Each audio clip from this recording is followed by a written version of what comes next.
Hello, my friend. I am CharLee Simons, your host here on Do Not Talk, talking about two things you're never supposed to talk about: politics and religion. One decides what life's going to be like here on earth. The other one decides what it's going to be like when you leave it. Let's keep talking about it. Let's talk about it more than ever, and don't listen to that advice. Oh, don't talk about it. You know what? Forget you. We're going to talk about it. The silent majority has finally found its voice. I have great admiration for a sheriff in a county. They have constitutional powers that most people don't realize. They're the only elected representative of law enforcement that we can actually have a say in who's going to be calling the shots for our county. This is not city police. It's very different. This is not state police. It's not a state agency like the Highway Patrol. This is just for your county. That is your final line of defense against a tyrannical government or organization or group coming in and trying to run roughshod all over you and doing whatever they want. I have been, I used to live up in a little town called Grizzly Flats, which is in El Dorado County, about 4,000 foot elevation. Great little place.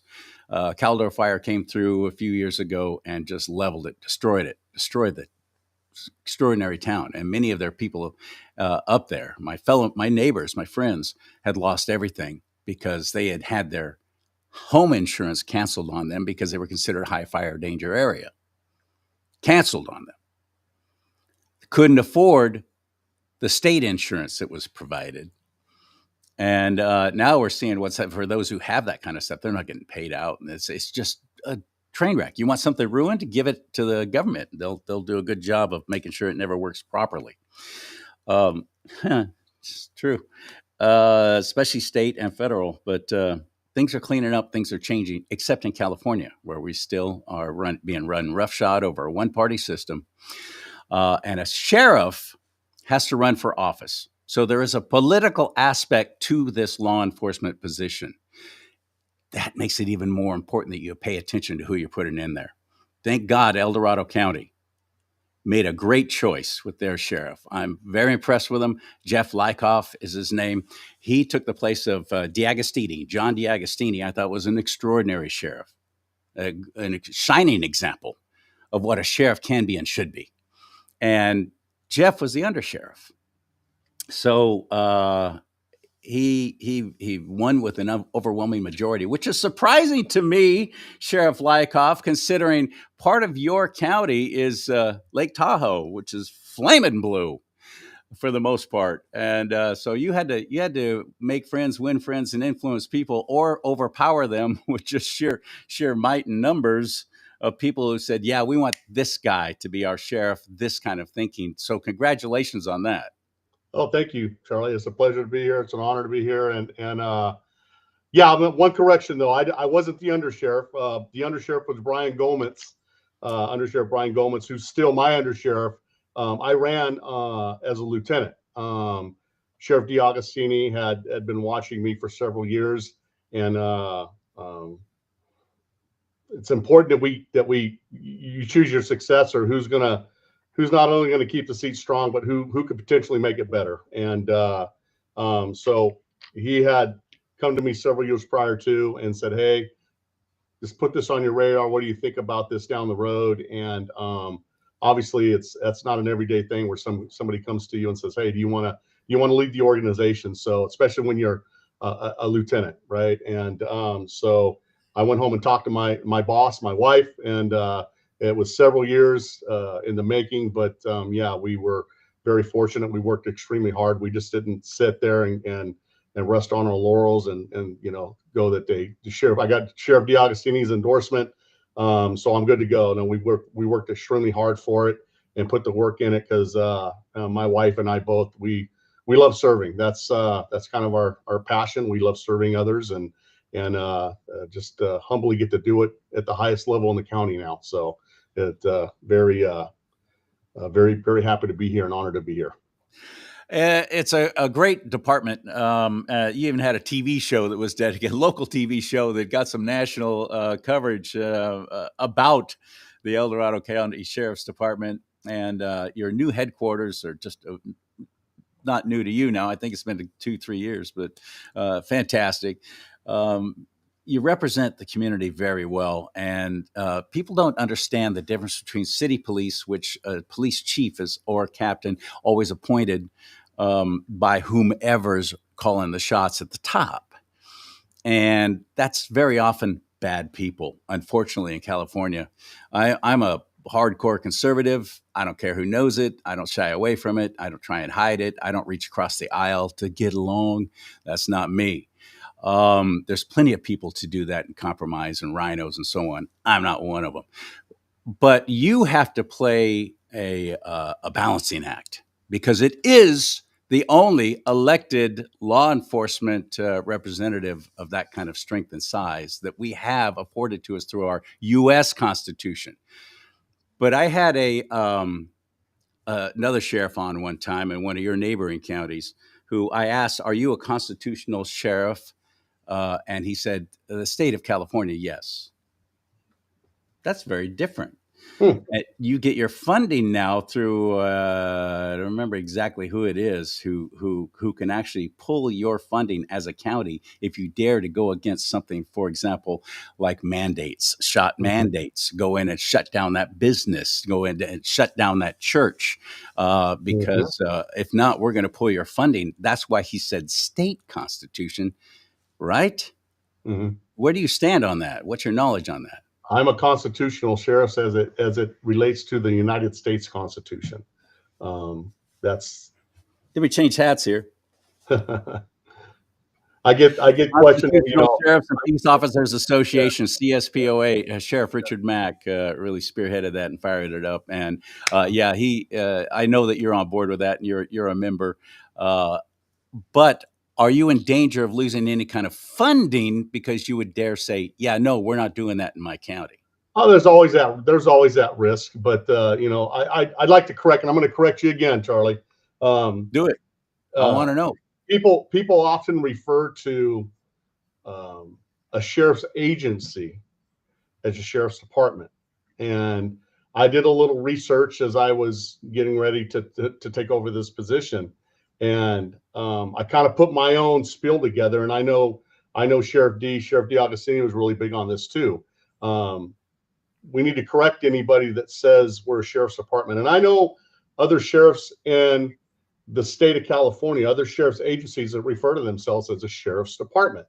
But we are not in El Dorado County. We are a sheriff's office because we are a standalone office. We are not a department of county government. I was elected and put here by the people. The people put me here. So my definition of what a sheriff's office is, it's a standalone office by which the sheriff and his employees get to exercise the powers of public trust. That's what it's all about. That's who we work for. We work for the people, the tax-paying, law-abiding citizens of El Dorado County. So I tell every new employee that sits down, hey, we need to change this narrative because I hear people often refer to us as a sheriff's department, and we are not. When you hear that, you correct them and say we are a sheriff's office and explain to them why. I know there's the government. I know the state tried to pass a bill. I think it was last year. They tried to pass a bill that would make a 4/5 vote of a board of or 3/5 vote of a board of supervisors in every county, because every county has a board of supervisors.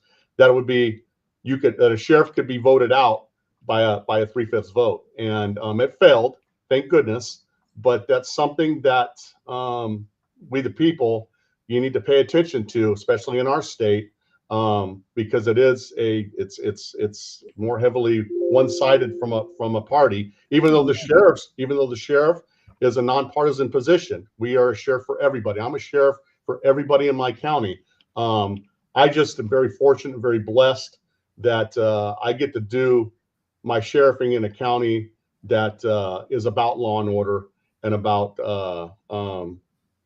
the rule of law. So I'm very fortunate, very blessed to be able to do that here, and that falls right in line with kind of my values and morals and how I am as a person. And here's part of my admiration of you and what you're doing. it would be real easy to just go, you know what, I'm going to take care of my little county, and I'm not going to speak out about anything. I'm not going to bring any heat down onto my office or onto my deputies or any kind of bad attention from the press because I dare to speak out about things. I'm just going to stay here and do my little thing. That's not a sign of strength. That's not being a leader, as far as I'm concerned. You are. You're speaking tomorrow. There's a big press conference at the Capitol building in Sacramento, California. And that's at 8 a.m., I believe, if I remember right. And you're going to be literally speaking against some Assembly bills and Senate bills and letting it known which ones you're in favor of. That is using your leadership position in a bigger scale than just El Dorado County, because that one little county can't fight an entire wall of tyranny that comes down on you from a one-party controlled state of California. So thank you for doing that. Let's talk about these bills. For example, Assembly Bill 818. What's your interest in that? Assembly Bill 818 is the Mountain Lion. What we're calling it the Talon and Wyatt bill. This past year, we had two young members of our county that were out collecting shed antler hunting on the opening day of the junior turkey season. And I've known these young men since I've known their dad 30 years. Wonderful, wonderful human being. And I've watched these boys on social media and Facebook grow up, and enjoying the things that their dad loves in the outdoors. And they were out in an area of our county and were walking down a logging road when they were stalked and attacked by a mountain lion. And unfortunately, Talon lost his life, and Wyatt received some traumatic injuries. And so it really focused a spotlight on mountain lions in our county. And what we discovered, we have far too many mountain lions in El Dorado County because of the terrain. So we've removed all the natural predators. Yeah. And the bottom line with the state is the state has it's taken a stance on it for the past couple of years, past couple decades. They've taken a stance that, they're protected, and unfortunately they've been mismanaged. And now the mountain lions in the remote areas of our county, because we've experienced so much wildland fire and loss of acreage out in these open areas, it's driven the deer population down into the inhabited areas of our county. And the mountain lions the mountain lions, that's their food. They follow them down and they get hit. This is my opinion. I think it's pretty solid. Is the mountain lions have got down in these populated areas and went, wow, these people have goats, they have livestock, and I don't have to chase them. I don't have to already calories going and killing these livestock, and they're in pens. So it's a one-stop shop for the mountain lion. And we've experienced an unprecedented number of livestock kills in our county. I think we're well over 200 for the year, which is it's skyrocketed. That's because there is no way to manage the population. We do what we can. I'm totally into protecting my citizens and community, and my deputies know this. So I've kind of taken the stance on if there's a problem mountain lion, we at first the trapper would call me, or the ag commission would call me and say, hey, we have a mountain lion. This is a problem mountain lion, and we can't get a hold of anybody at Department of Fish and Wildlife.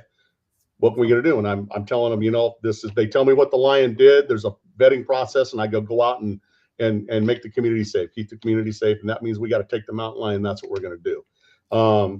Got the attention of the state.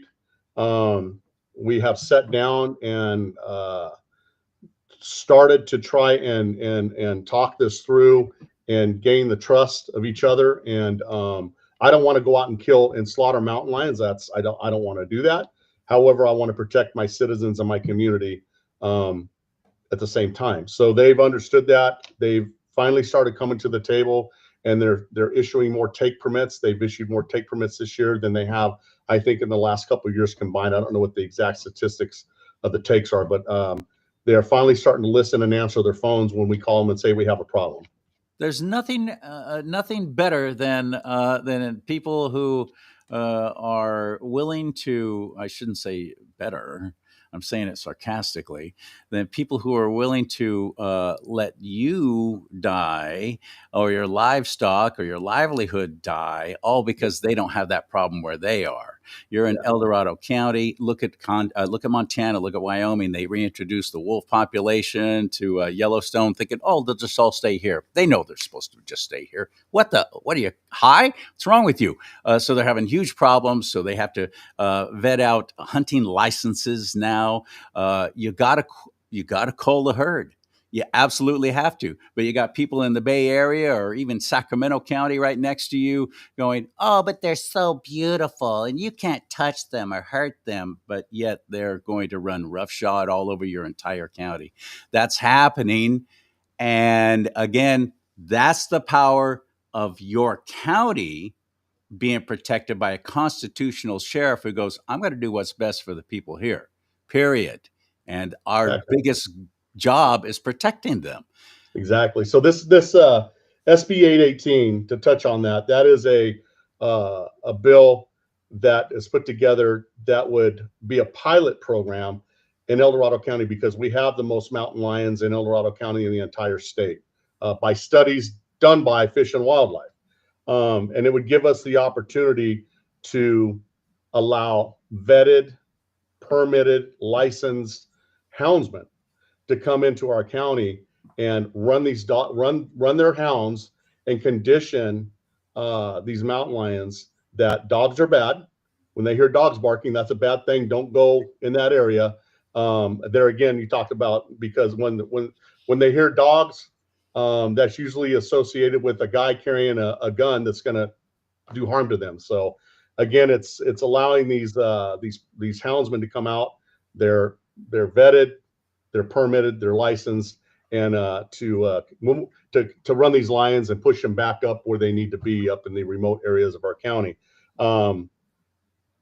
We have a problem when we have a mountain lion that jumps over a 6-foot fence in the middle of the day, attacks a 75-pound German Shepherd, kills it, grabs it by the neck, and jumps back over a 6-foot fence into a canyon. Carried the We have 75-pound dog back over the fence, jumped over a 6-foot fence. Yes, exactly. That Very was very dinner. big. We ended up taking that mountain lion, and it was a mountain lion that weighed well over 160 some odd pounds. It was a huge mountain lion, adult mountain lion. So yeah, we definitely have a problem here, and this would be one way to help us combat that problem. So what would 818 do? It would just allow you to give hunting permits, basically. Not hunting permits, not at all. It's not. We're not going to go out and kill mountain lions. These houndsmen aren't going to go out and kill mountain lions. They take their trained dogs. These dogs that have this special. They're hunting dogs, right? They go out and they're able to sniff out a mountain lion, and they chase the mountain lion runs, and they to get away from the hound, and they run them, they tree them at some point, and they just keep conditioning these lions like, there's dogs in this area, this is bad, this is poor behavior, I shouldn't be in this area, and they're going to go to an area where they're not being bugged, they're not being Okay. chased by hounds. There's no killing involved in I hope this. it works, but mountain lions are extremely territorial, so now you're pushing them back up where other mountain lions already are. I agree. I don't know. Every time we try and get involved with regulating and controlling nature, we screw it up royally. We just do. Um, I, I, I, I just can't imagine California ever standing by and saying, "Yeah, we need to actually give out hunting licenses to people who can cull the herd, who need to control this population, since there's nothing else there to do it." Mhm. But yeah, good luck with that in California. But I hope that this works. I hope it's successful. Let's talk about a couple of other things that you're also interested in, and this press conference tomorrow, 8 a.m. Is it on the west steps of the Capitol building? If anybody wants to go and support Sheriff Lykoff. Correct. AB, that's Assembly Bill 1037. What is that? Yeah. So we've talked about this before. Assembly Bill 1037, essentially, I remember a short time ago when Prop 36, and we kind of spearheaded the campaign of Prop 36 right here in El Dorado County. I'm very outspoken about the harm reduction organizations in our state. If people need to do their research, they need to find out what harm reduction stands for. This is essentially nonprofit organizations throughout the state. They're state funded that hand out. It's supposed to be a safe syringe exchange program, but they give out much more than that. They give out crack pipes, meth pipes. They give out some stuff that's really beneficial to someone that is addicted to drugs. We call it substance usage disorder now. They give out test strips to test for fentanyl. They give out the Narcan product, which can reverse the overdose, and we can talk more about that. Reversing the effects of a drug overdose. They give out much more. They give out. I have it spread out on my desk here, and I'm glad we're doing this on Facebook Live because I was on a radio show. I was on the McGinnis show, John McGinnis show, Sheriff McGinnis, a couple of weeks ago, and it's kind of cool that I'm able to kind of have a camera on and I can show you, because when you explain to someone or you just tell somebody, yeah, let's give someone that is an addict clean needles. Let's give it to them. They need to understand the process of it's more than just giving someone clean needles or a crack pipe or a meth pipe. So I have this stuff on my desk, and I plan to do a little on-camera show and tell for you. Go for it. Go for it. These harm reduction organizations, you can call them and harm reduction organizations. Are these NGOs that people keep talking about, non-governmental organizations? I first time I've heard that term NGO used in harm reduction. So I don't know. Maybe it is. I don't know. Why are they getting state funding? So it's not a government agency. It's not a government agency. Yeah, they're getting state funding for it. Absolutely. So you can call a harm reduction organization up, like the one here in El Dorado County, and you can tell them, hey, I need a kit, and they show up. And it's a person driving around in just a normal everyday vehicle. They meet you where the meeting spot's going to be. And in this case, I had two of my undercover narcotics detectives meet this person and said, hey, we need to re-up, get a kit. And so the guy pulls up, opens the back of the trunk, and here's this smorgasbord of stuff. And it's basically take what you want. So this is the stuff they brought back and said, yeah, this is the stuff that we gathered and brought back. First and foremost, they hand out packs of, I don't know if you can see this, but these are hypodermic needles. It's a pack of, hand them out in packs of 10 right here. They hand out methamphetamine pipes. This used to be illegal to possess just a couple of years ago. And they denied that those were being handed out when the media first broke with that. And they were like, no, they're not. No, Biden. Yeah. That was a Biden thing, Joe Biden. Now, this is, they even put I'll explain the significance of the rubber tip here shortly. They give you the rubber tip for it. That's a methamphetamine pipe. This is what's considered a crack pipe. I'm kind of messed up here, but these are crack pipes. And these are used in, basically, they give you with this. This is tin foil. This is so they can cook their heroin on it. So the way this works is you fold. It already has heroin on it? What's that? It already has heroin on it? No, don't have heroin. But this is a special, what I'm told, this is a special tin foil that doesn't, when it's lit, because you have to have a torch, something very hot, and you put the little chunk of heroin, or what we call a booger of heroin on it, a little chunk, and then you torch the bottom of it and you heat it up to where it starts melting. And then you put this little guy in your mouth right here, and you inhale the fumes. And it's often referred to as what's called chasing the dragon, because as this thing melts all over, it leaves a little black streak or trail of where this thing's melted, path of least resistance. And you have to stay over it with this pipe and ingest the fumes that come off the heroin's being burnt. So it's a lot of work to get high. If only they put that kind of work into actually working. Yeah. Imagine what we could do. They're handing out these little metal cups right here. And the way this works is you take the drug that you have to go out, and they don't supply the drug, but you have to go out and find the drug. And what I'm trying to tell people is get up on the balcony and have that balcony view of what's actually taking place, because they give them all the stuff to do it, but they don't give them the stuff. So where do they get the stuff? And I ask people, where do you think they get the stuff to put in a crack pipe, a meth pipe, this little metal cup? And people are kind of, they look at me kind of bewildered, and I tell them they get it from me and you. And they kind of look at me confused. And what I mean by that is the people that have a drug problem, especially our most vulnerable population, they don't have the means to go out and buy the stuff. They get it from a drug dealer. They have to provide them money. So they're stealing anything they can get their hands on. They're stealing it off your front porch. They're stealing your mail. They're stealing it. So that causes law enforcement. They're stealing your identity. Yeah, they have. So law enforcement, we have to respond.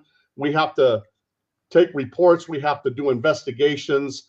When we find these people, we have to book them into our jail. We have to give them medical. We have to feed them. We have to get them through the custodial or the court process. It impacts the courts. It impacts first responders, people that have to respond to drug overdoses. My deputies, we had 163. Which we're paying for. Huh? Which we are paying for, just a reminder. Yeah. So we had 163 people die in El Dorado County of substance from the opioid crisis, means they overdose on some kind of a narcotic. So the amount of resources and time and effort that not only law enforcement is putting into this, but the DA's office, the court system, our jail system, firemen, paramedics, our local hospitals, we are literally spinning our wheels because the state-funded program keeps providing these people with these instruments. So recently, free on how to get high. This is stuff that they couldn't. Call them on your cell phone. They're going to show up and they're going to open their trunk and they're going to give you the stuff. One thing that I really, though, getting up on that balcony view again and going, wait a second, is they're providing them these metal cups. I recently just, about a year ago, we discovered they're providing these little metal cups. This is another one here that they provide them. They provide them with the cotton balls here as they use as a filter. They provide them with tourniquets to tie off on their arms. The purified water, very important. They provide them with lip balm, so they don't they can burn their lips. They don't want to burn their lips. They give them, believe it or not, they give them personal lubricant and condoms, because it's all the stuff is coming from the standpoint of, hey, we're trying to prevent the spread of AIDS and hepatitis. That's why we're giving them clean needles. That's why, okay, well, what my argument then was, and going back and forth with the California, well, I won't even, going back with the health people in the lawsuit, because we have a lawsuit pending against us right now. The state's suing us because we don't want this in our county. And they're going, well, you're going to have it in your county because you're susceptible. Do you understand to an AIDS or hepatitis outbreak. Do you understand what I'm saying about pay attention to who's running for sheriff in your county? Do you understand now the importance of it? Are you getting it? Sheriff Lykoff here is taking a stand against something that's causing great harm in his county and against a state it's big money for them. Big money. And they're going to force compliance. Because why? I don't know. Don't really have a good explanation for it, just because we said so. No, you can't do that. You can't allow that. How many other sheriffs are standing up like you are and saying, this is crazy, this has got to end? Yeah. I don't know the number.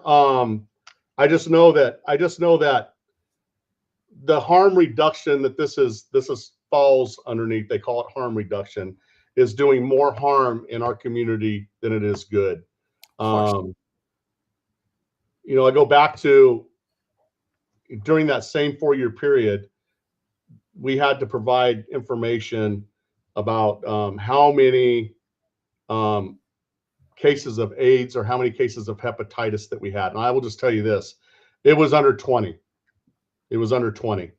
But during that same 4-year not exactly period, a pandemic. Under that, in that same 4-year period, we had over 163 people. I confirmed this with my Corners investigators. 163 people died from opioid usage. Some of the deaths that we're going and having to investigate, we're finding stuff with harm reduction, the stickers from the harm reduction organization at the scene. Now, we can't with 100% certainty go, that's not the stuff. It wasn't, that didn't cause the death. However, when someone's sitting there with a needle right next to them, a tourniquet on their arm, the Narcan that's sitting at the table, all this stuff that's being provided by this organization, that we can draw, you can draw a conclusion as to how Sheriff this person Lykoff, died. in the city of San Francisco, these little tents that they have set up to give all this stuff out, they're literally, if you BYOD, bring your own drug, if you bring it in, they'll help you shoot it up or smoke it or cook it. Absolutely. They will assist you illegally. They're doing that. Craziness. You know what's happening, don't you? Crazy. Well, I haven't put my eyes on it, but I do know that they have a place or a couple places in that area where individuals can go into and get their shot of alcohol. This is a city-funded program where they can get, and then there's that. They get a shot of vodka or a beer, and they are able to hang out. They just want to keep these people from going through DTs. And that's basically, when you talk to people that are involved in this, because my argument is, okay, if this is a bloodborne pathogen issue and you're worried about someone sharing a needle and infecting someone else with the disease, then why are you giving out meth pipes, and why are you giving out crack pipes? And the justification behind that is that they want to give this person that is experiencing, they've used needles their entire life, the option of downgrading and going to, well, I don't want to jab this needle in my arm. I'm going to smoke it. So that's what their justification is of why they want to give out the glass pipes. And so it is encouraging it. It is absolutely, I'd imagine, you supply free stuff like that, it's going to increase, like homelessness. Right. You supply all kinds of services for those who are homeless. And which I think that's a misnomer, a mislabel. I think many of them choose that. We live in a state that you think about just in El Dorado County, and we've lost tens of thousands across the state of California and hundreds of thousands when you consider it in the nation, right? The number of people that affects, it affects family members, it affects friends, it affects every walk of life, right? And the number of people. So that's why I say this harm reduction does more harm. It harms the community more than it does good. So one of the bigger things that I started, really trying to get up and take that balcony view as a sheriff and going, what other ways is this harming our community? And I've gone out and I've organized community cleanups to clean up these big encampments in these wooded areas. And what we find is a lot of these needles and stuff that they just throw on the ground, they get discarded when we have the heavy rains come in. Because we are kind of hilly country in some areas and foothills, all the stuff gets washed down into the creek bottoms in the creek beds. That's where it's going. Exactly. System, right? So there's not only that ill effect it has, but I think this is, and something we're coming out with my media team put together this fabulous video on, and it's going to be coming out in a couple weeks. And what I started focusing on was things that they're providing. These are metal objects, right? This is a glass object. So they're not being thrown away properly. Well, I can tell you that based on information that they give out on this piece of paper right here, I don't know if you can see the second from the bottom. So right here, this one, it is telling you these aren't instruments that need a match. You don't use them with a match like you light a cigarette or a Bic lighter like you're lighting a joint or something like that. This takes a torch to utilize. because the stuff the powder that you're putting in this, the drug that you're chopping up to put in this, and then you put the provided purified water in it. Takes high heat.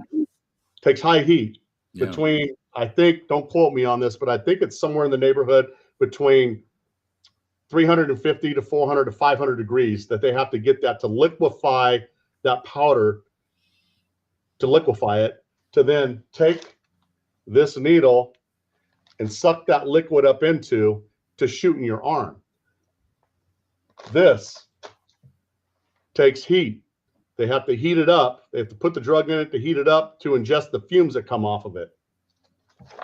The thing we already talked about, the tin foil and the crack pipe. And all the residue that's left over on that aluminum foil is going to just get tossed. Well, if you've ever seen somebody in my 35 years of doing this job, when someone ingests heroin or they ingest narcotics, illegal narcotics, they don't then ingest it and just set everything down in a nice, neat, safe location.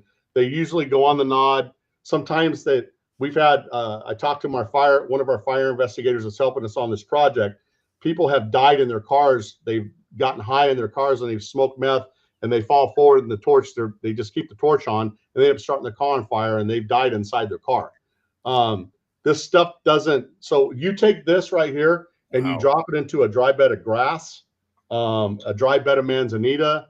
We embedded a fire captain into our OES division here at the sheriff's office last year, and he was tracking this stuff, and he went on record as saying we had 28 fires last year that were associated with our homeless population. 28 fires. Oh yeah, that's prevalent down here. I used to, when I worked for Salem Media Group, our studios were down by Cal Expo, and the river's right there, and homeless have taken over it. Yeah. And we had fires down there all the time, and they're the ones who were starting them through doing their drugs or whatever else. They start their little sterno cans. It's winter. They want to try and start a fire. It gets out of control because they're drunk, lazy, high, whatever. And next thing you know, people are losing buildings, their homes, their businesses. Law-abiding, tax-paying citizens. And everybody steps back and goes, "We don't know how it started." Oh well, it's the opposite of that old Spock line on Star Trek. You know, the needs of the many outweigh the needs of the few. This is opposite. The state's looking at the needs of a few outweigh the needs of the many. The tax-paying, law-abiding citizens. Yeah, and there's got to be money in it, Sheriff. That's got to be why they're doing it. There's got to be big money in it. Otherwise, they wouldn't be doing it. Yep. One last thing. So this new bill, 1037. 1037. Yeah. You know, we spearheaded an effort here last year. Started in El Dorado County, Prop 36, and it went statewide. 36, by the way, which has not really gone into effect because one judge shut it down, even though it passed with overwhelming majority. But we see that again and again and again in California.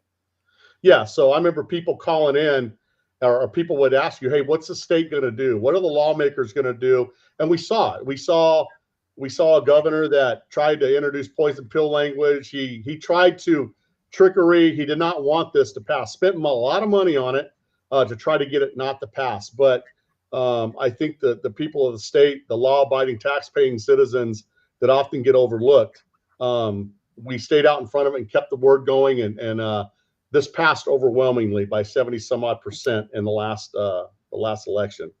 And everybody was coming up and going, "Hey, what is the state going to do? What are they going to do?" They're going to try something. And I honestly believe that 1037 is kind of one of those things that they're going to do. Since they didn't win, they're just going to change the language of the law. So there is a bill 1037 that's being pushed through the legislative component of our state that would make paraphernalia, the word paraphernalia, which would, if you were in possession of paraphernalia a few years ago, that was an arrestable offense. You could not be in possession of it. Now the state says that we need to change the language of the law to make it that paraphernalia was no longer be a crime if that paraphernalia was given out by a harm reduction organization. Like if you'd be in possession. Now, what does that look like? And it's, again, when you read these bills, it's craziness. It's craziness. And I'm going to give you a little nugget right here. I often point out, and I keep this on my desk. This is the Constitution of the United States, the Declaration of Independence, all the amendments, and we give this to every single employee that comes here to come to work, to get a job here. This is a company took the big document and put it into a little pocket-sized document that is, I mean, if you look at it, it's really, even the letters, the wording is not that small. It takes about 35 minutes to read cover to cover.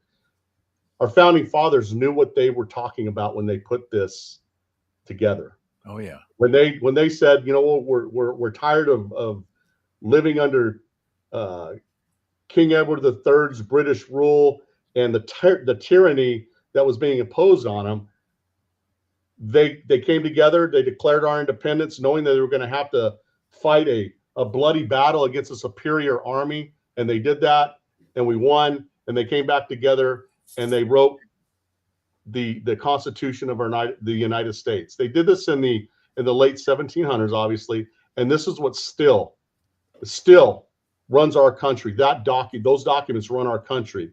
And I often make a funny joke that this is Proposition 1, which was one of our last election cycles. Just Proposition 1 in this big ballot book here is 78 pages long. Our country was founded. We declared our independence, and our country was founded. We wrote our documents to run this country. They took it and put it in a little book. It's 58 pages long. How to deal with the homelessness in the state of California is 68 pages long. It's crazy. And when you start reading Proposition 1 and how we wanted to deal with the homelessness, you can't even really understand it, because it's big words, and most common people start reading and they're like, I don't got time for this. I mean, this is craziness. So again, and that's why we're the ones who voted yes to increasing the amount of money that you can steal, the value of something that you can steal to $900 something without any kind of problems and without being charged with a felony. And then we saw the explosion, the rampant explosion, but that was hidden in that bill. That was hidden in that proposition.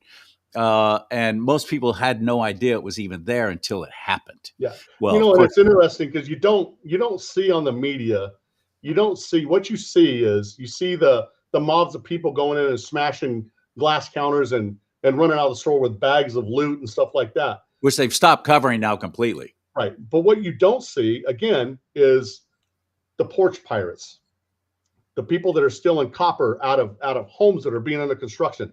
The people that need to get the substances to put in these instruments,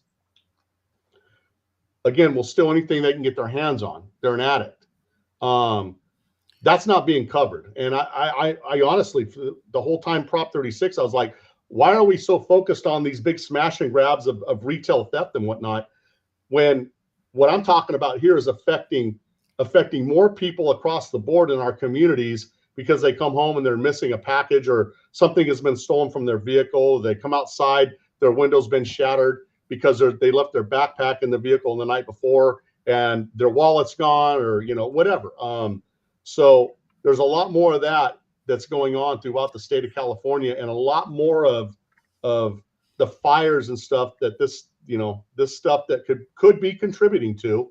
It all comes down to drugs, doesn't it, Sheriff? It's so much of our trouble in the state of California, especially, seems to come down to drugs and drug use and coddling that drug use. Not only coddling, but downright encouraging it. Yeah. One of my biggest frustrations, I lived right on the edge of the El Dorado National Forest when I was up in Grizzly Flats, and we all knew about illegal marijuana grows, and we all knew most of them were from Mexico, Central America, South America, gangs. And if you strayed onto an area that they said they controlled, you would wind up just gone. You would be disappeared. You would be Hillary Clinton. You'd be taken out, and nobody would ever hear from you again. We all knew that in that area. It's even worse the further north you go in California. Illegal grows, diverting water, polluting the water to grow their pot, and not paying anything for it. You as a sheriff have to try and now we got to bring in surveillance. You got thank God for drones, but you've got to try and spot these things. They've mastered great ways of hiding their grows from the air. This is crazy what's happening. And until we get a sheriff like you who comes in and goes, yeah, no, this has got an end. But now you're putting yourself on the line with drug cartels. And are you getting enough protection behind you to be able to fight back against this? Yeah, I will just tell you that, following an incredible sheriff like Sheriff DiAugustini, who kind of laid kind of the foundation and the groundwork that we see here in our county, and the zero tolerance approach, as it's paid big dividends. So as far as cartels go, and again, I want to give credit to my staff, because our staff, they're second to none, and we go out and we get them the tools and the resources to go out and provide the very best protection that our budget will allow us to provide. And they go out and they get after it. And I always tell people we have a vested interest in keeping our community safe, because El Dorado County, as I often refer to it, as the island of El Dorado in the Sea of California. In the Sea of California. we get to live, we get to work, we get to raise our families here, we get to recreate, we get to do it all right here. It's a great yeah, thank you. We have so many, I joke, but it's true. I when I'm coming to work in the morning and I see patrol vehicles from all around the region here, from Sacramento to Elk Grove to Stockton, for crying out loud, to Folsom PD. I mean, we have so many of these people that live in our community. They go and they work off the island elsewhere in law enforcement, but then they come back to the safety of our island, because we have just a wonderful organization, and the men and women that serve here that really do have a vested interest in going out and providing the best possible law enforcement services to our community, because we live here too. And it just works. It works. We're very fortunate. So going back to our people have done a fantastic job on hammering these illegal grows in our area. And so if you're an illegal grower, you're probably not going to want to come to El Dorado County to do it. And that's the mindset that we have. Good. And that's the mindset that we'd like to keep. They're all about chipping away too. You can't give them an inch, like the NRA says. Never concede anything. Can't give them an inch, because they will turn it into a mile. And we've seen it again and again and again. And people looking the other way. And okay, well, I'll give you this. That's why I said I don't reach across the aisle anymore. When they're in complete and total dominance and power, they're not going to consult me or anybody like me in bringing up some new bills or ideas. In fact, they're going to shut me out.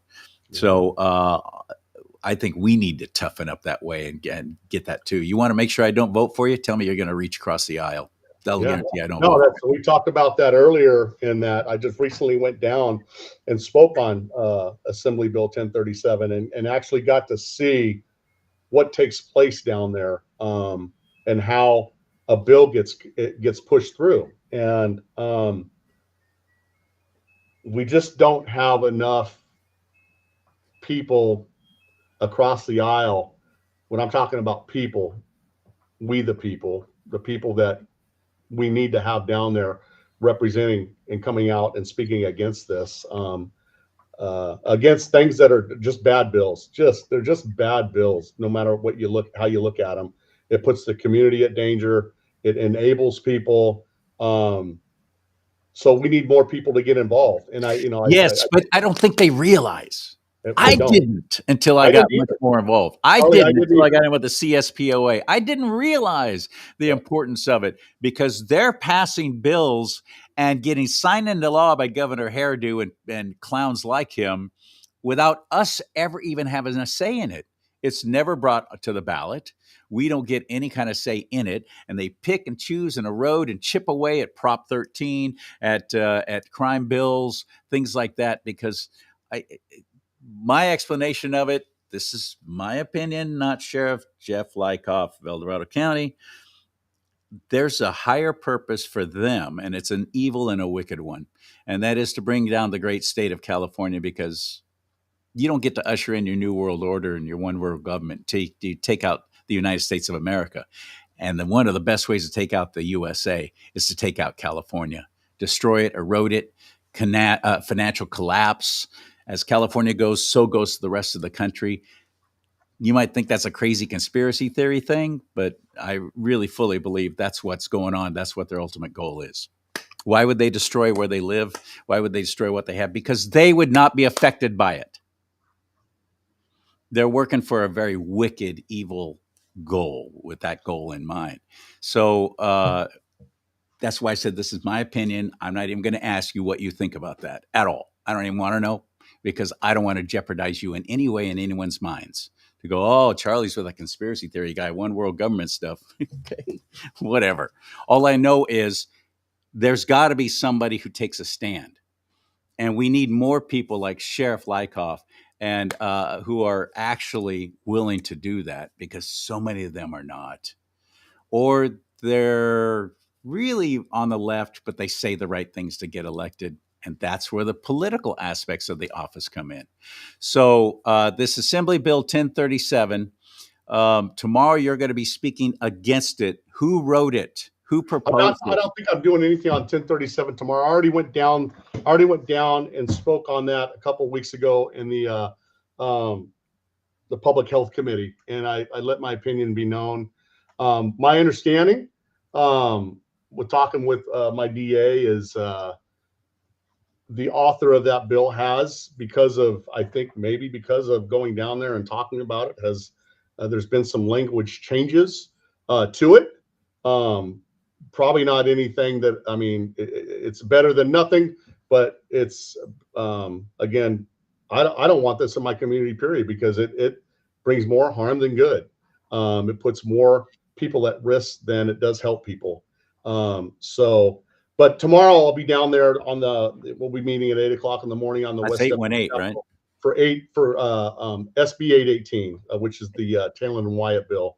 Yeah. So we'll that's be there. The mountain lion thing.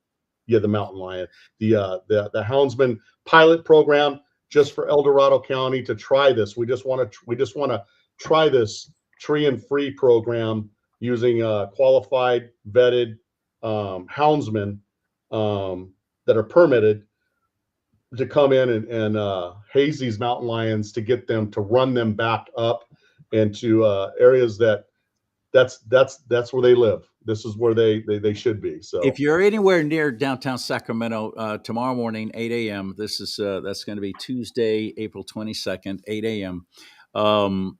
Be there, show up. It's easy to find parking around there. To bring a couple of quarters with you. If you have to, might use a meter, but there's parking garages around there too. And just make a little walk. And it's going to be nice weather anyway. And the reason why is we have to show support. We have to show up for these things. We have to be there, because again, they are, and they really mastered it during the whole COVID shutdown, during the Emergency Powers Act. They were pushing through all kinds of bills that had no opposition, because none of us knew what was going on, because they waived their own 30-day print rule. This bill right here, sorry to interrupt you, but this bill right here, we didn't find out till like about a day and a half before the deadline, when you could kind of send a letter in of opposition, because there's deadlines. And just to kind of tell you how the system works, when I go down there, typically, a person that's on this committee will come down because they're carrying the bill, and they meet a couple people from the audience who are sitting there. Usually, one of them is some sort of doctor or some sort of person that's going to produce some statistical data, science-based data. Right. They talk. They get to explain why they're doing, bringing this bill forward, and then the chair calls for anybody that's there in support of it. And typically, what I heard about a dozen to 15 bills before 1037 that day, and it's usually typically the same 12 people that get up and go tell them what their name is, and they're in support of the bill. And they take turns and they get to the microphone, say their name, who the organization they're with, and they support the bill. And then they go, is there anybody here in opposition to the bill? And like my experience on 1037, I got up and I walked forward. I go to sit down and I'm told you got 2 minutes. And so I read my spiel, my speech of what I wanted to say and how this would impact El Dorado County in a negative way and impact the safety of our children, of our next generations coming up. And then they take a roll call vote, and it's usually it passes because of the folks that are sitting on those committees. I don't. They're all on board. They're all scratching each other's backs. You support me on this piece of crap bill, I'll support you on that project that you need some money for. I didn't say that, but it's a very good, very good analogy, Charlie. No, you did not say that. I think, man, you got a county to protect, and I think it's extraordinary what you're doing. And count me in to help any way I possibly can, any way possible, because I love that county. I love that county. Charlie. I want to see it do well.